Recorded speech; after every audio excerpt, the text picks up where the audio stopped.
வணக்கம் ஃப்ரெண்ட்ஸ். இன்றைக்கி ஒரு புது விதமான டிஷ் சொல்லி தரப்போகிறேன். கொய்யாப்பழமும் கோதுமை மாவும் வச்சு. சரியா? இப்போ பாருங்கள். இப்போ மாவை மாவுக்குள்ளே கொய்யாப்பழத்தை வச்சு நல்லா மூடிடணும். இப்போ மூடி காட்டுறேன் பாருங்கள். இதை இப்போ மூடிட்டேன்னா இதை அப்படியே எண்ணெயில் போடணும்.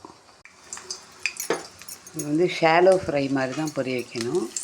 மேலே நல்லா எண்ணெயை பொரிச்சு எல்லா பக்கமும் நல்லா பொரிய வைக்கணும். இந்த பாருங்கள், ப்ரௌன் கலரில் ஆயிடுச்சா? சாரி, இந்த பாருங்கள், பொரிச்சு எடுத்துட்டோமா ப்ரௌன் கலரில் இருக்குது. ஆறட்டும். சூப்பராக கிண்ணம் மாதிரி வந்துருச்சா? இந்த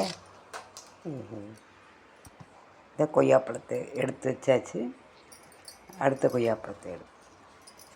கொய்யாப்பழ தோலை எடுத்துகிட்டு துருவிட்டு அதை அந்த கட்டோரியில் போட்டு ஜீனி போட்டு பால் போட்டு சாமிக்கு நைவேத்தியம் பண்ணியிருக்கேன்.